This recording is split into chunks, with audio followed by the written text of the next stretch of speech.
To learn the good, the bad, and the reality of the off-grid lifestyle, click subscribe so you don't miss anything. Hit the bell notification.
So in the last couple of videos I've showed you, I've been working with my well, trying to get the water from leaking around well casing. I poured concrete around the well casing, tried to seal it up, and it appears to be working. We've had one significant rain since I've poured the concrete. The water is not dirty, but today I wanted to fill the IBC tank up before tonight because we're gonna have severe thunderstorms tonight, lots of rain. And if it doesn't work, I wanted to make sure that the well that I've just got cleaned up, you know, I reshocked the well, I purged the well. I wanted to make sure that clean water got into the IBC tank before it rained in case the water gets in the well gets dirty again. And that's the process of filling the tank. I also, when I fill the tank, I always check the solar panels to make sure that there's nothing been disconnected. The wire just kind of sits out here, but sometimes those wires jar loose. And as soon as I can get a bigger inverter, I won't need to use the generator to run the well. And I'm in no big hurry to get it. I will get it eventually. Definitely by the time we get the house built, we'll have a new inverter. But you know, learning the well has been a real challenge for me. I've never had to work with well, ever. Even though my grandparents and my parents had wells, I've never really spent any time dealing with them. So I've been having to learn a lot and research a lot and understand how they all work. And every day I learn something new. I'm like, man, wish I'd have known that a month ago. And it leads me to a bias, thinking, okay, I'm studying all this well. I know everything there is to know about a well. But I don't. And so when the well got dirty again, I was very frustrated with myself. I really thought I'd solved my problem by raising the well casting up a little bit, using that Folgers can I showed you yesterday's video. Of course, I'm going to replace the Folgers can. I really thought I solved my problem. But then I learned that I needed a concrete base also. And so, like I said, I was really frustrated with myself that once I solved what I thought the problem was, I stopped learning. And what it is I fell victim to the Dunning-Kruger Effect. Everybody falls victim to it. And what the Dunning-Kruger Effect is, it's a bias against your own superiority to a subject or a task. And what Dunning-Kruger is they were scientists, I think back in the 60s. I don't know everything about the Dunning-Kruger effect, and so I'm not an expert, and I don't pretend to be one. And I see it everywhere I go now, especially on social media.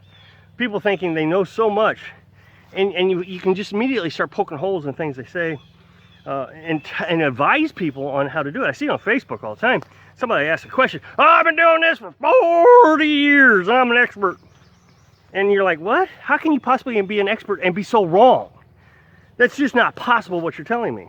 Dunning-Kruger took 3 sections of people and they gave them a task to do.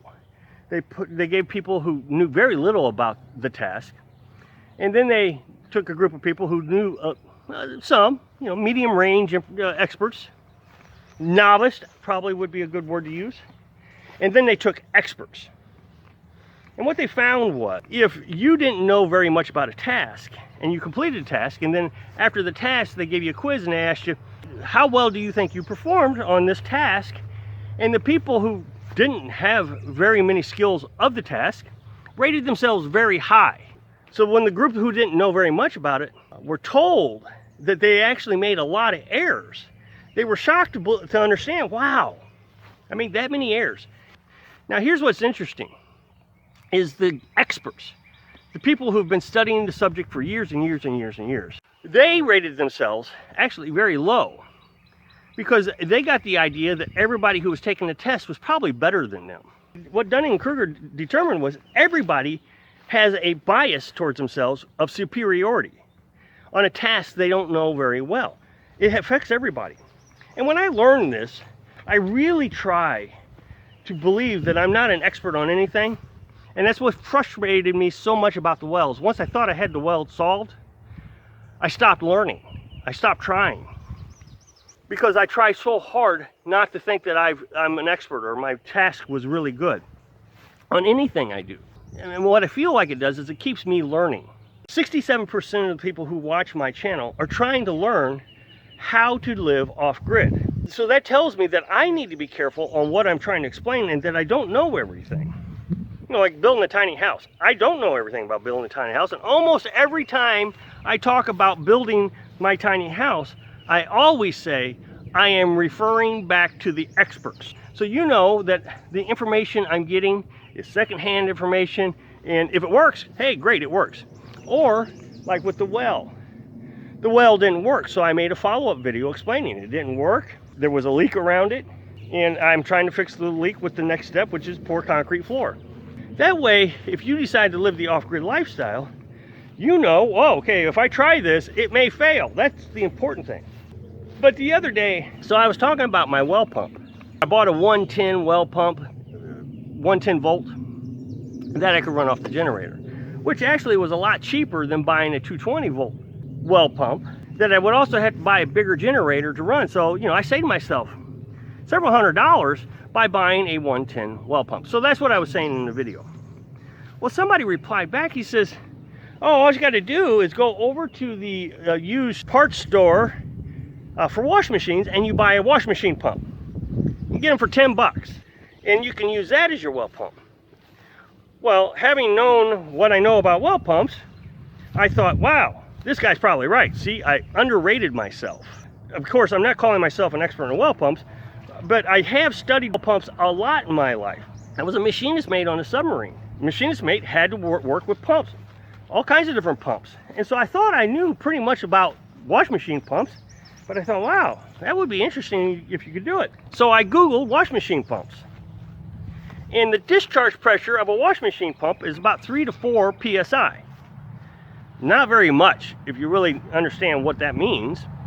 My pump is 28 psi. My well is 130 feet deep, which means it's got to push that whole column of water. It's an inch, the pipe is an inch. And so it's got to push all that weight up. In order to push that weight up, it's got to have a lot of pressure. 3 to 4 psi, you wouldn't be able to push any water out of.